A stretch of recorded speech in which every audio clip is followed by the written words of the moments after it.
Welcome to another module. This module is about engineering sense. I will describe what is engineering sense and all those. Another way of looking at it is thinking with hands. Okay, humans have done this over the entire age that the humans have existed. Engineering is old. We all know that. It has been in existence since the human civilization existed. Because it was born out of a need, right? Need of the humans to modify the environment for basic needs like food, shelter and security. In Hindi we call it as roti, kapada, makan, right? So that's something that was a need that gave rise to doing things to cater to the needs, making the environment possible for such needs to be provided for. Okay, and we call that as engineering in a broader sense. Okay, the driving force was primarily to the desire to have a better, easier and comfortable life.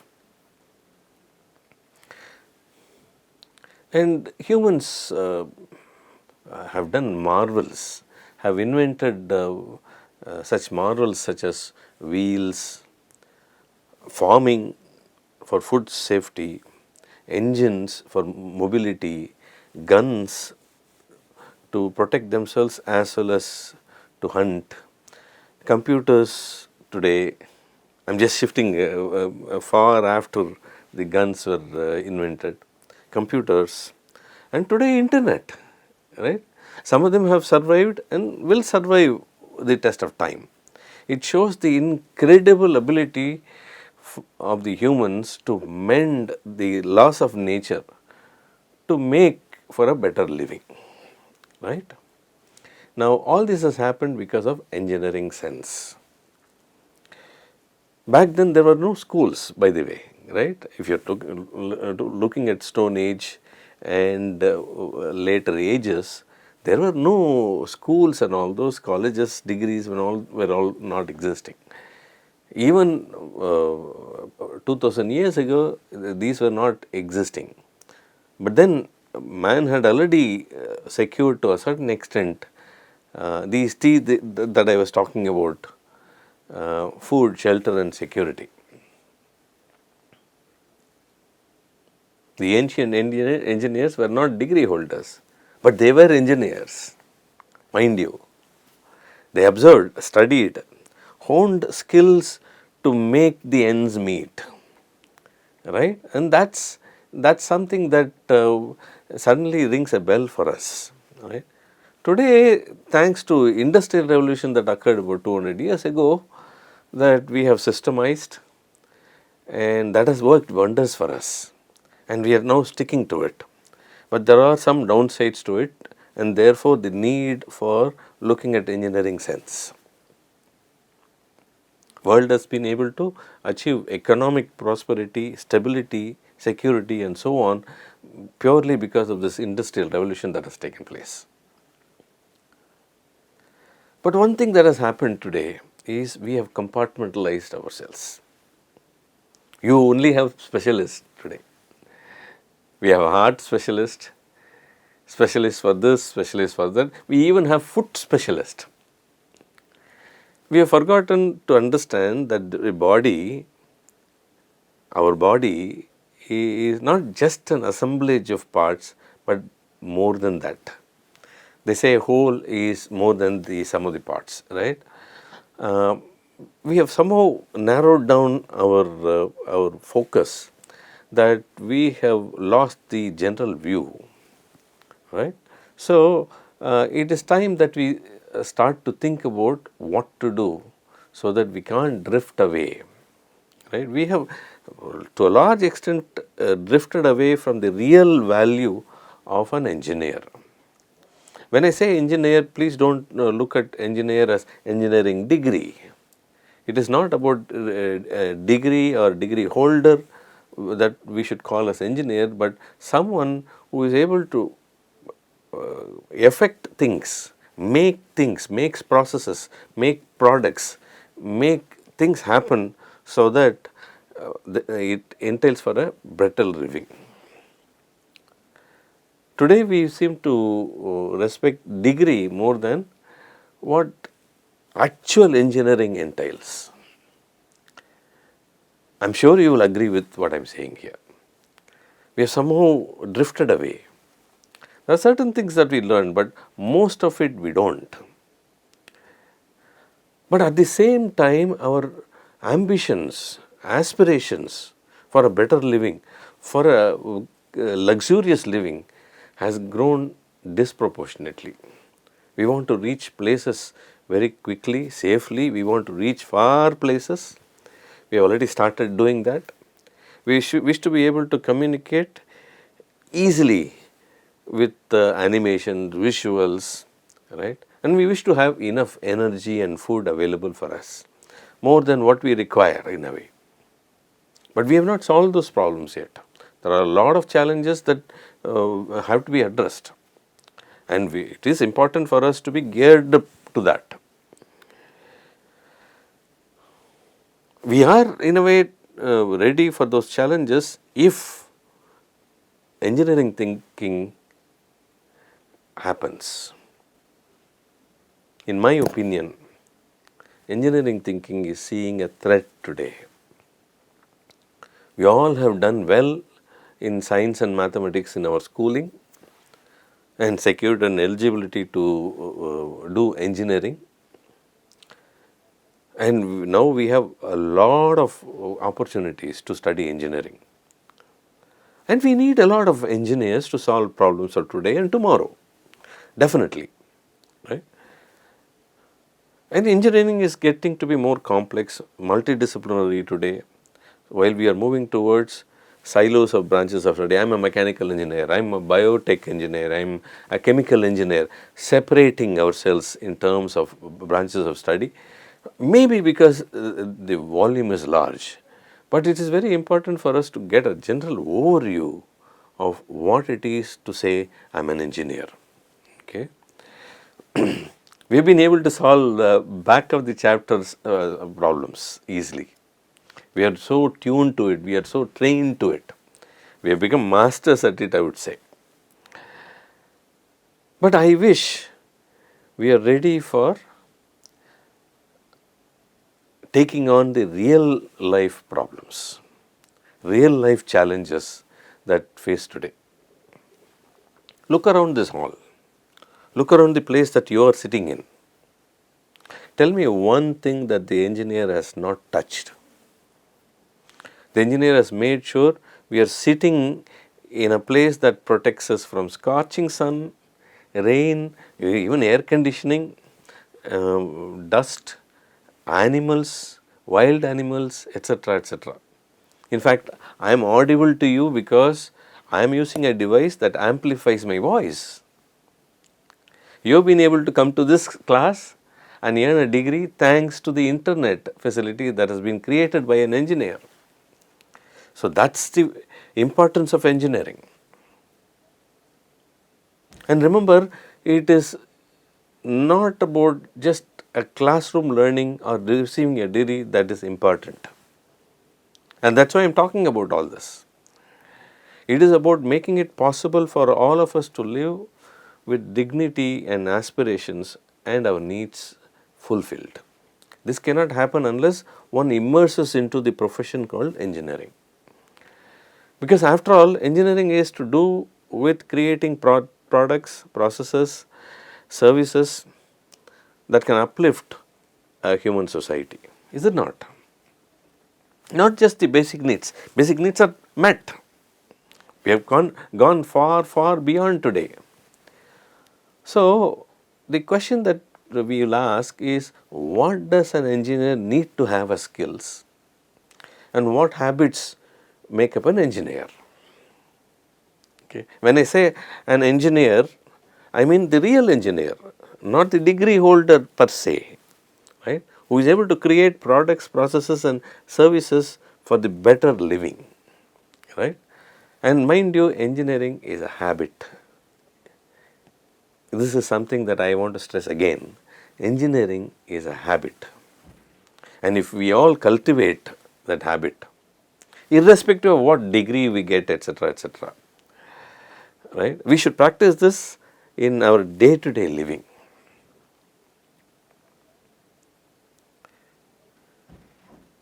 And therefore, what should a 21st century person or engineer in you should train to be able to do and create such habits, such engineering mindset? Well, there are a bunch of habits that we can practice to develop our engineering sense or an engineering mindset. And this will help us immensely in terms of tackling challenges, problems that we face in daily life as well as in our profession. So, in this module, we hope to sow some seeds in your mind about what they are, at least some of them, and how to practice with practical examples. All right, we will give some practical examples and also give you an idea of how to practice them. What are the simple ways through which it is possible for one to learn this engineering sense? Mind you, all these are qualities or habits that one can easily learn. Okay. The simple ways could be in terms of asking questions, it could be certain examples or demo that gives us an idea, it could be activities related to whatever we are in, right from putting a stand for a scooter to be able to figure out how certain things can be taken care of. So, it is in a way mindset, right. So, let us ask this question as to what are the habits that will entail an engineering in me. I need not be having an engineering degree, but what is it that makes me an engineer for myself? Okay. The first and foremost, I would say, for an engineer is planning. In fact, this word engineer, if you go to the root of this word means actually a plot. To engineer a plot is something that they do, they say, right.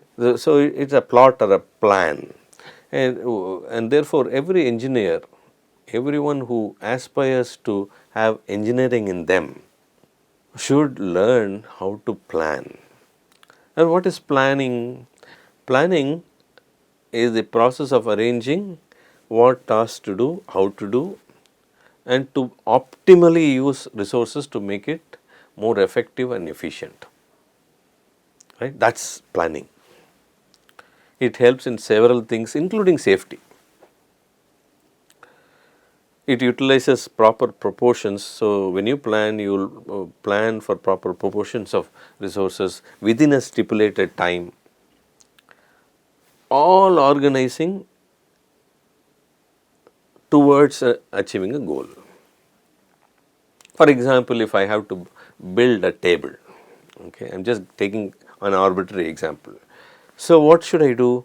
I should now think about it. Let us say I am a carpenter. Even if I am not a carpenter and I am let us say an amateur, first thing I have to do is I have to plan, okay, what materials should I have? Okay, I need to have wooden planks, I need to have for the leg of the table either the planks or rods, wooden rods, nails, paint, etc., in right quantity. Okay, this is something that I need to do in terms of planning. Right. Now, plan on what tools to use, because without tools it is going to be very tough to make the table. So, what tools to use, whether I have those tools, can I procure those tools, where to build it, right, I need a place to build it, how do I transport the material, all this entire what is called planning. And a lot of planning is necessary even for that small activity that we are talking about. So, as you can realize, planning is an important habit for everyone, and definitely for an engineer, right? Because after all, it is an engineering sense. And when we practice this planning over and over and over, it becomes our second nature. And this is the first habit, I would say, the foremost habit for the engineer in me. Coming to the next habit, which is also a habit that is commonly found for somebody who has that engineering bent of mind. For example, if I have a cubicle room or a cuboidal room, and let's say I have a nice ruler, let's say a foot ruler. Remember, a foot ruler can also measure in millimeters, all right. So I say, let's say I measure the room, one side of the room, because it is cuboidal, I measure one side of the room, and let's say it is, I found it to be 2 meters and 5 centimeters.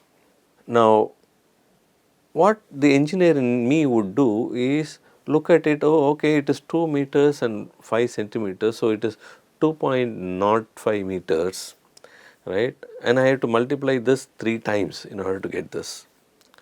What I would do is I would make an approximation.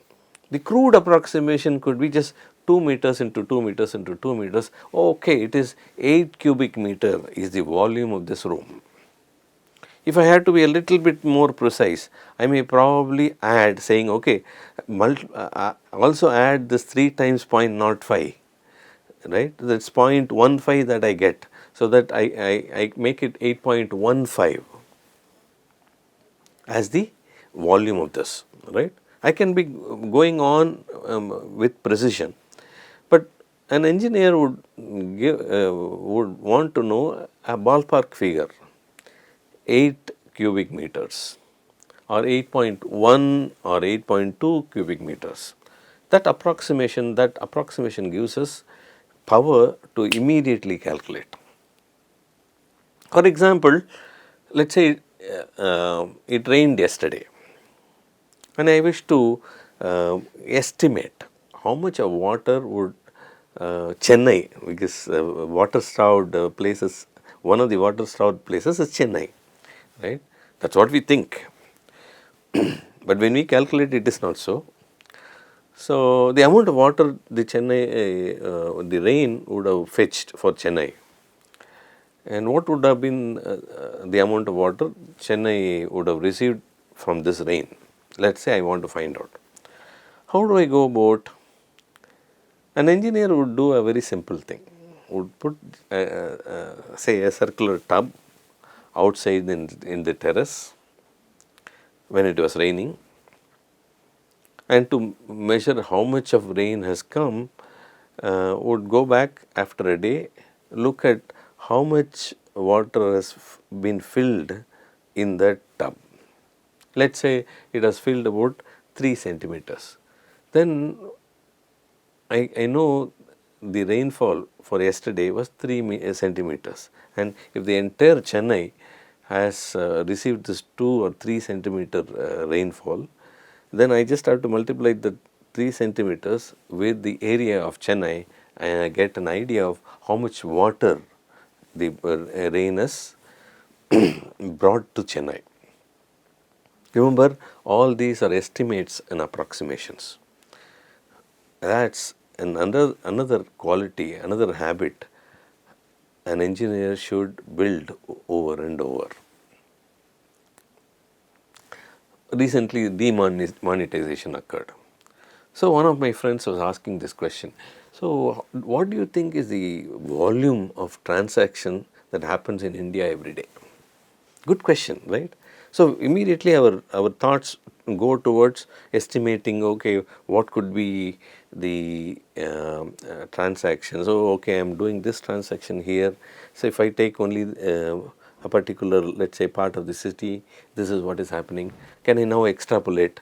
And therefore, our mind now goes towards approximating and estimating, because that idea gives us some perspective of what is happening.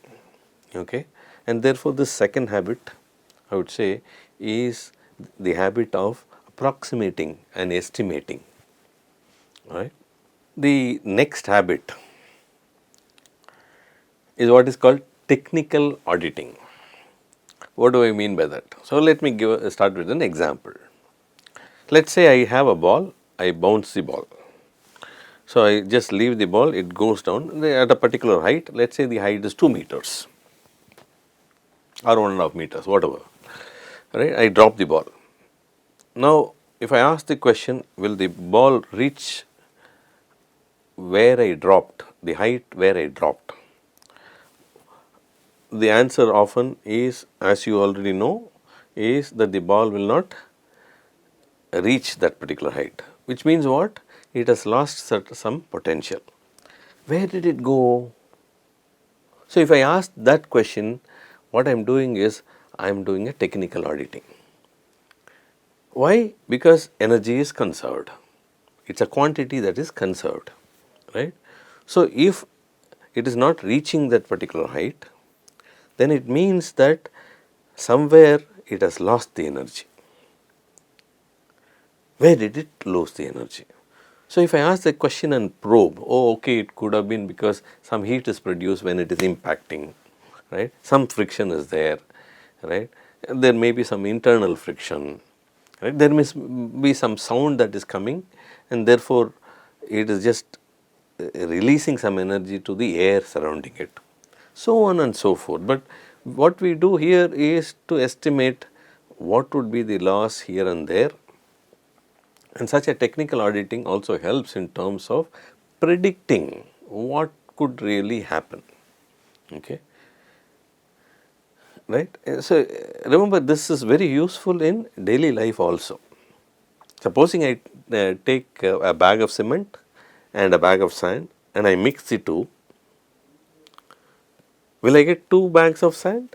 I am sorry, 2 bags of cement sand mix?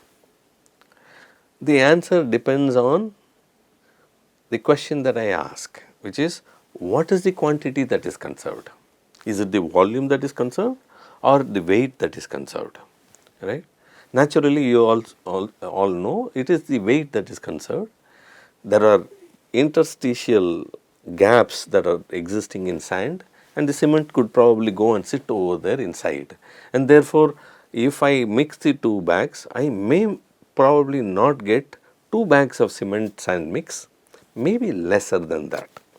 But the weight, total weight will be the same.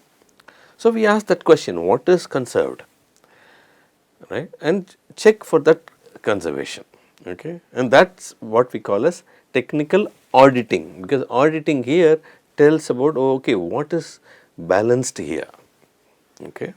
It is a very good habit. I have personally used it in various occasions. When I was dean, I even used it for the number of people staying in the hostel, because we only have a total of this many rooms, right, and therefore, the occupancy is to be conserved. So, I could use that in order to get an estimate of what is really happening. Let us go to the next habit. Okay. For the next habit, I have something that I want to show you. Okay. Let me start with an example this time. Okay. You can see this. This is a plastic cover, a plastic sheet. Okay. This plastic sheet, if I have to, let us say, tear it, it becomes very difficult for me to tear it, right. You can try it at home.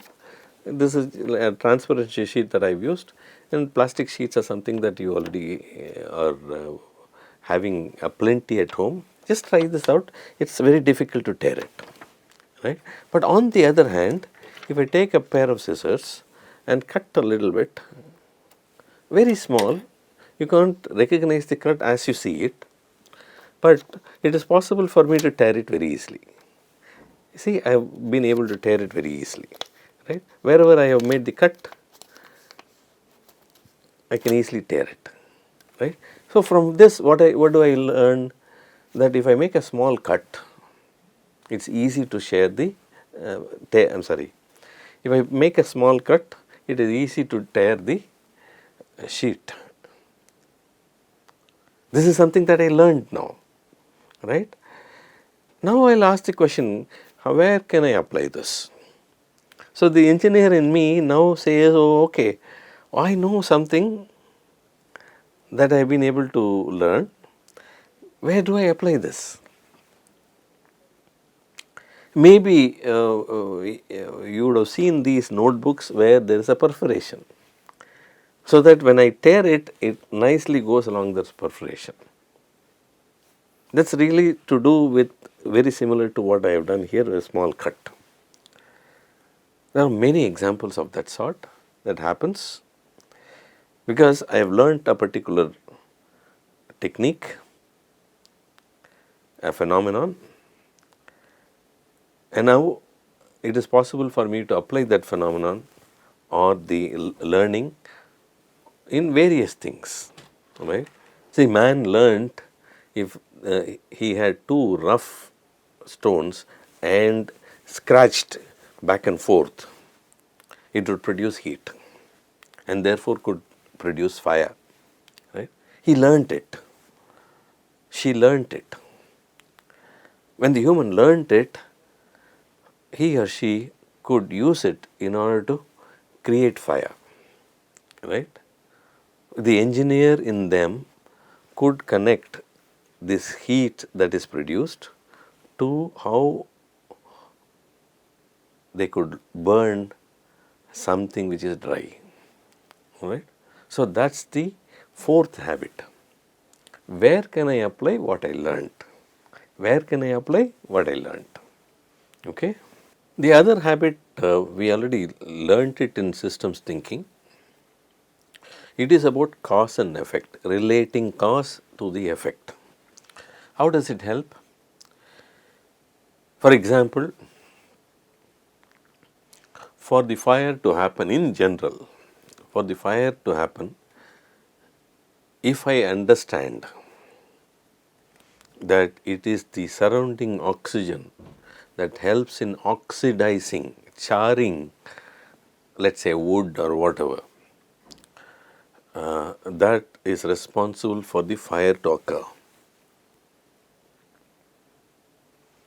then I know what is the cause.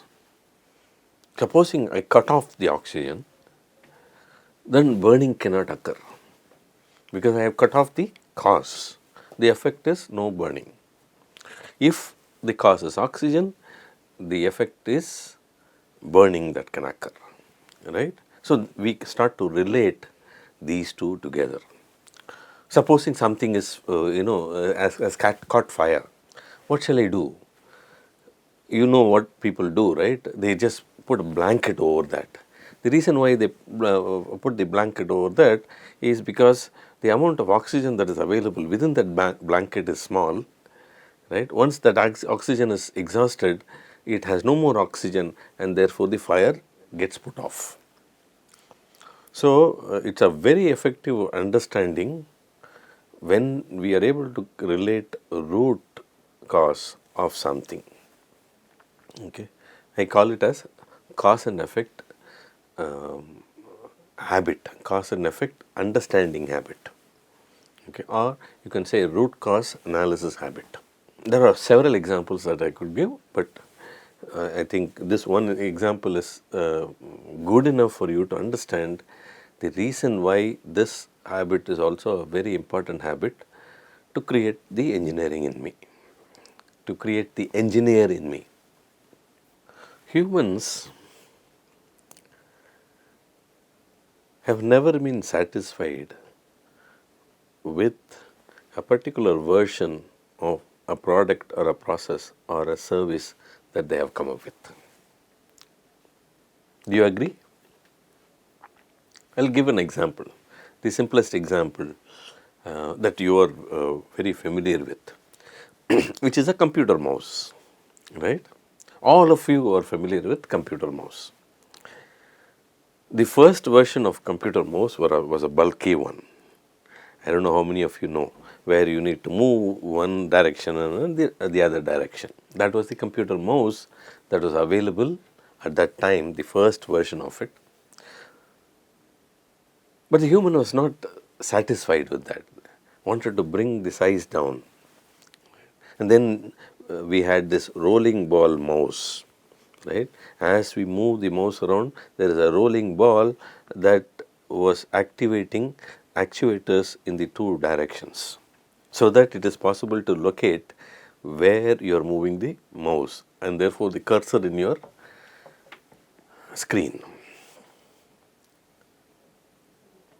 Later on, there were problems, right?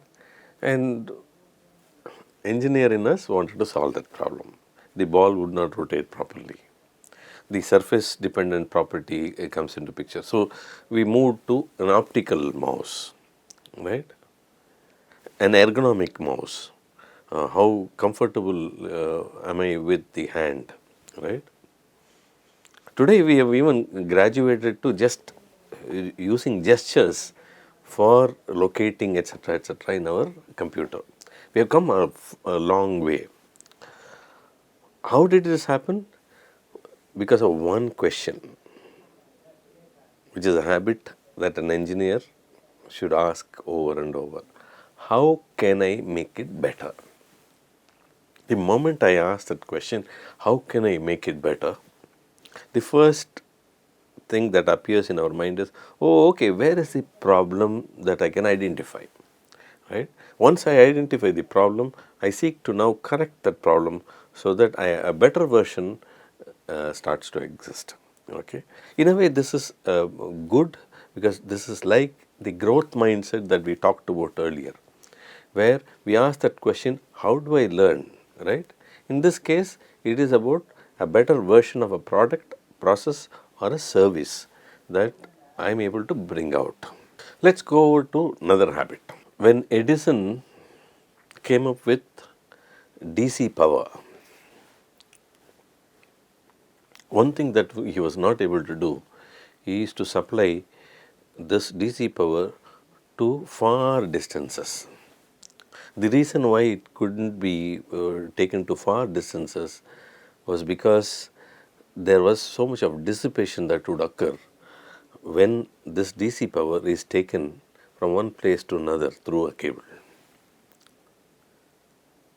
And then came Tesla's idea of using AC, alternating current, and this alternating current was able to travel long distances. That's how even today we have alternating current available to us easily, because it is possible to transport through cables easily. But then things have changed today. The power generation, the electrical power generation is no more centralized, or at least in the coming years that's what we will start to see. Which means what? The power is generated locally. How? Let's say solar power. If solar power is generated locally, it may be a worthwhile exercise to spend that power within the neighboring region of the power generation. Look at what has happened. The perspective that time was to take the power to a longer distance. The same thing after so many years, when we look at it now, the perspective has completely changed. Because the power that we extract now is like a DC power directly coming from solar cells, and the power is available locally as long as I put the solar electrification systems. So the change of perspective could bring back certain things that were just ignored or let go, right? And therefore what happens is, it is better that we understand the current perspective And based on the current perspective, we examine all those solutions that even existed earlier and come to a conclusion as to which one is the best. Now, never to throw away something which was a solution that existed earlier and progress has occurred. Here, how can I make it better is through understanding the current perspective of what is happening, the situation that is there, right? Because we are now moving towards renewable energy, clean energy, and therefore clean energy, the way that the clean energy is extracted is very different from how it was earlier, and therefore this change in perspective has given rise to using DC power. IIT Madras is working on a large such electrification projects in India. Let me go to the next habit. The next habit is to do with big picture thinking. Do you remember we did this in systems thinking?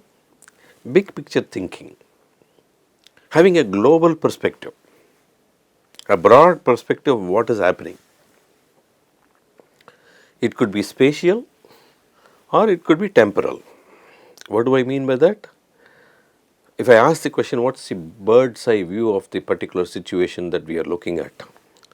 I am now talking spatial, space oriented. If I ask the question over time, what has happened or what would happen to a particular phenomenon or something, then what I am doing is I am now looking at a big picture which is time specific or temporal.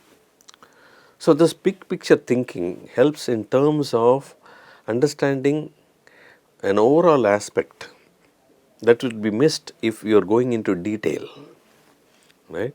And therefore, this habit of going to big picture and coming back to detail, going to big picture, coming back to detail is something that one should develop in order to be able to be in the right direction of coming up with a solution. It's a very important habit.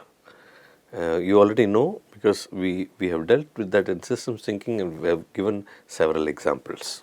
Another beautiful habit, to me it is something that is a personal best habit, is the idea of abstraction. What do I mean by that?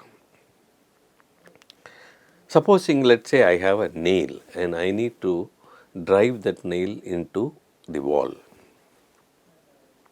And I ask the question, what's the mechanism behind which I can do this? Yeah. But comes the answer from you, oh okay, just take a hammer, right? As if hammer is the only way by which it is possible to drive the nail into the wall. But what is the function of that hammer? What is it doing in order to be able to drive the nail into the wall? The answer is to do with producing an impact or an impulse. So, in a way, instead of calling the hammer, it would be a good idea to call that tool called hammer as an impact generator or impulse generator. The moment I switch it to that kind of principle oriented name, I am now abstracting it. And now if I ask that question, what other ways are available for me to create the same impulse, I would have several answers. I could probably have, let's say, a firecracker near that nail and place it in such a way that once it explodes, it produces impact, it produces impulse by which the nail could go in. Right? I am just giving a crude example here, but the idea is abstracting. At the same time, I should do also the other way, which is If I have now zeroed in on this abstraction called impulse generation, then I ask that question, what is one simple example of this impulse generator? Then it's easy. I would say, okay, hammer, right? So both detailing and abstraction are important habits that one should create for themselves. So how do I now imbibe this habit of abstracting or abstraction and detailing, right? Very simple. You have to ask one question, which is, what is the mechanism behind, or why is it that hammer is used for nail? If I ask that question, the answer would be, oh, okay, it is producing impact, right? So that why question takes you to the abstraction, a higher level understanding. And if I ask, how do I make an impact? How do I generate an impulse? Then I'm now asking a how question, right? This how question will lead me to a hammer. So if I ask why question and how question, it is possible for me to go towards abstraction or towards detailing. Both are very important for an engineering mind to solve problems, to be able to come up with innovative solutions. Now we will move to another habit. Okay.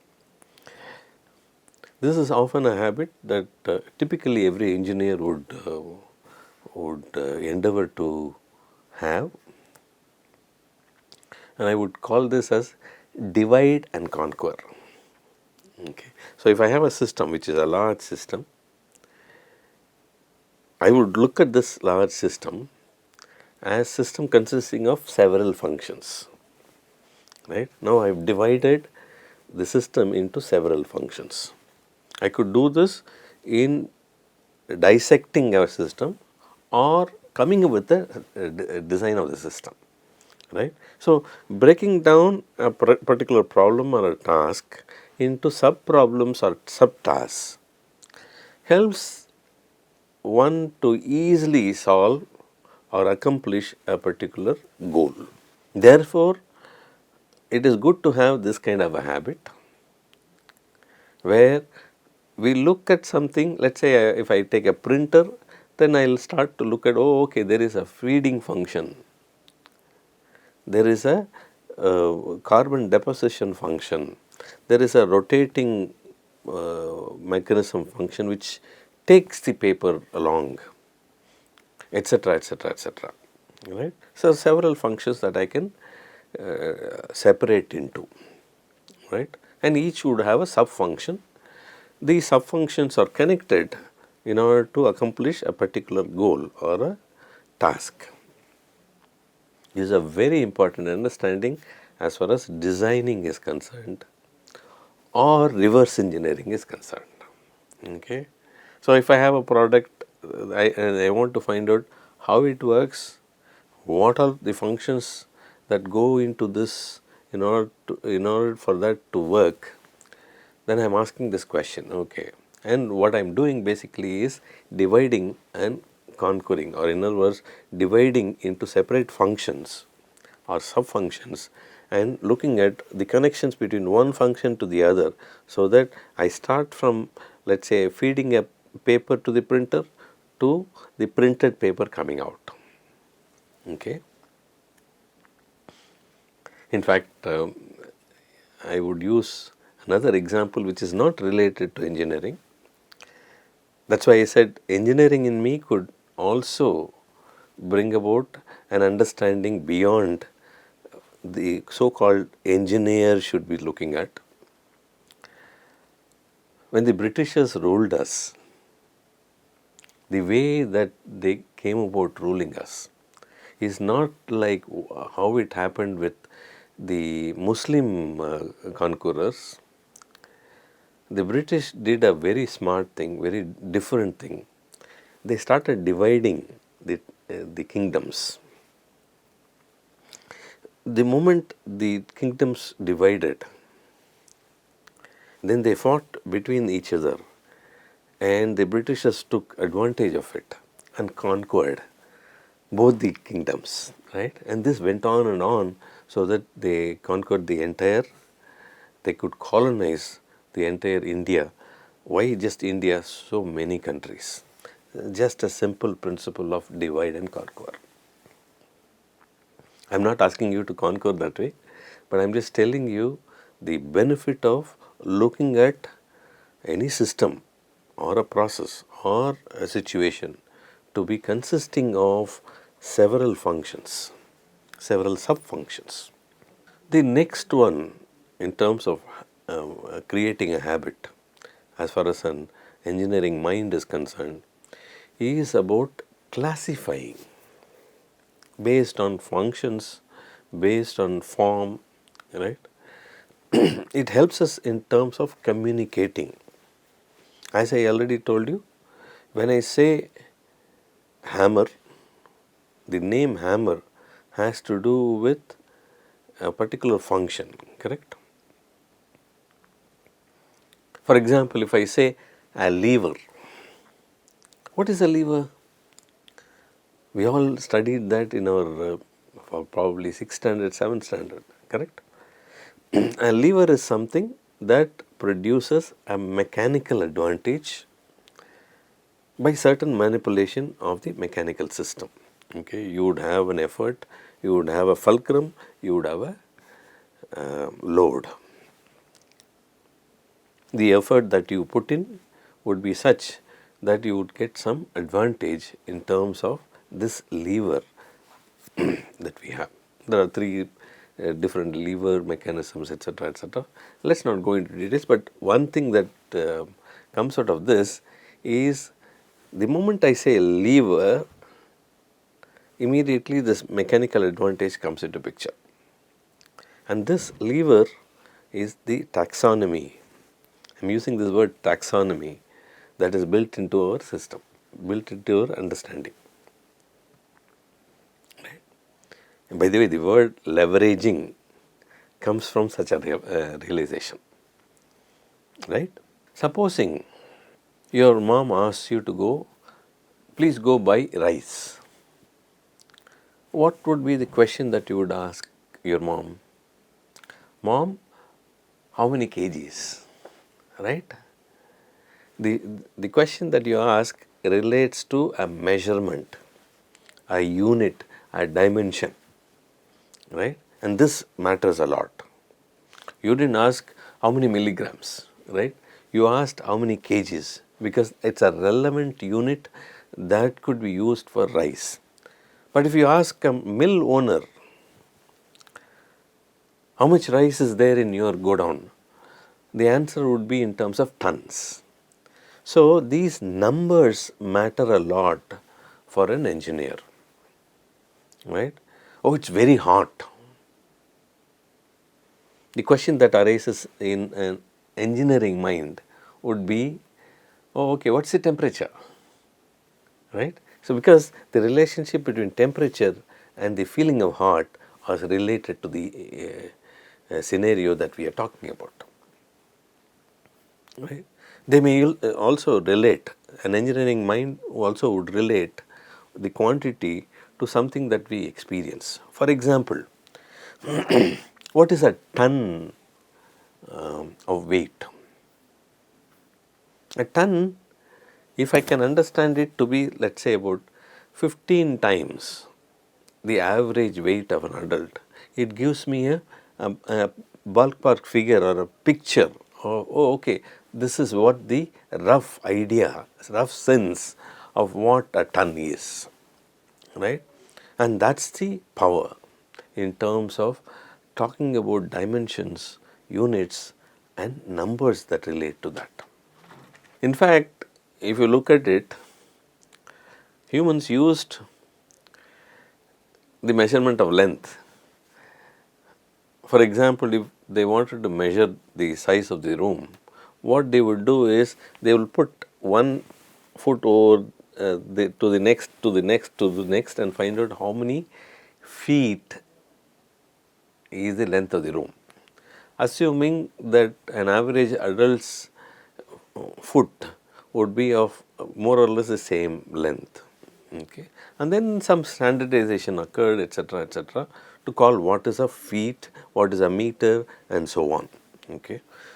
Expressing measurements is the key to understanding. For example, if I have to talk about distance between, let's say, sun and earth, or two stars, or from between earth and another star, we will not be talking about miles, we will not be talking about kilometers and so on. We would be talking about in terms of light years.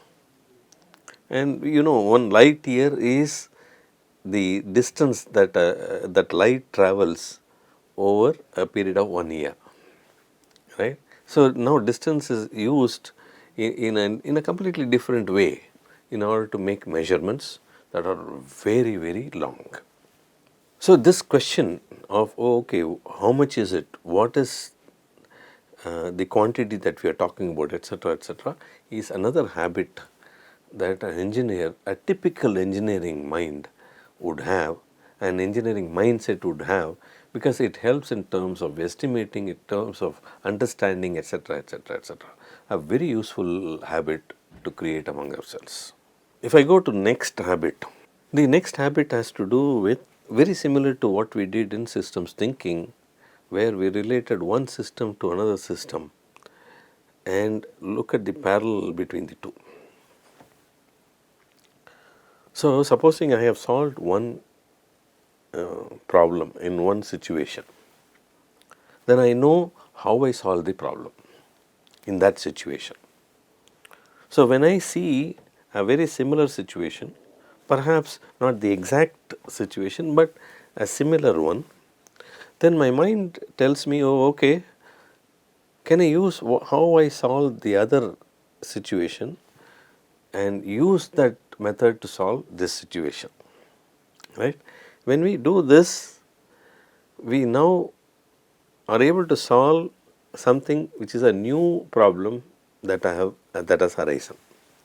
So, seeking to solve the problem at hand by looking at the experience that we had with other systems that we solved, other challenges that we solved, is what I call as associative understanding of features. There are some features that are utilized in terms of solving a problem which is different from the problem that I am right now solving, but the features, some of the features are common, and therefore I will adopt a similar approach in order to solve the problem. If I need to separate from, let us say if I have to filter, right? I have to filter, let us say I have to remove the husk that is coming along with the rice that has been dehusked. Then what I would do is I would use a blowing of air. By blowing of air, it is possible to remove the husk, because which is lighter and can be dragged by the wind compared to the more heavier rice, and therefore it is possible for me to separate husk from the actual rice. Now I can use this as a principle, as a feature in some other. For example, in textile industry, how do they clean cotton is a very similar approach, by blowing air. In fact, that Panchatantra Kada, the Panchatantra story that you know of, about the crow using stones to displace water so that the water level rises and he is able to drink, has to do with thinking about stone occupying a space and therefore displacing water is the feature that has been used by the crow in order to be able to bring the water to a level so that it can quench the thirst, right? And that's something which is powerful enough even for a crow, right? Definitely for a human. Very often we come across a concept or an idea but we don't know whether that idea works or the concept works, and we don't have the equipment to test the concept. What would we do? One of the things that we do is we would come up with crude experimentation. Okay. For example, um, how much height uh, can I take an egg above the ground so that when I drop it does not break? Okay. Let's say the idea is about, oh, okay, as long as the height to which it falls is less than a particular height, then it may not break. The way that I will test it out is very simple. I will just drop an egg, right, on whatever surface that I have right now, to get a ballpark figure of, oh, okay, is it breaking? I may probably test 3 or 4 eggs to test. Oh, okay, it is working. It seems to be okay if I drop, let's say, 2 centimeters from a surface. We call this as jugular experiments. Jugular experiments are just simple rough experiments to understand a concept, understand an idea. Okay. For example, the previous habit I talked about, husk and rice. Now, the experiment that I conduct by blowing the air and seeing whether the husk is getting removed and the rice stays could be a jugular experiment. When it works, then I will go for further refining, etc., etc. But the first level is to ask that question, is it possible? Is it something that I am able to now to a certain extent establish? We call these are doing jugular experiments. Jugular experiments may not need too much of equipment or measurements, but just to create an understanding, a feasibility of a particular concept or idea. I have listed quite a few habits. This is not an exhaustive list. This is just a modest list that I have described so far.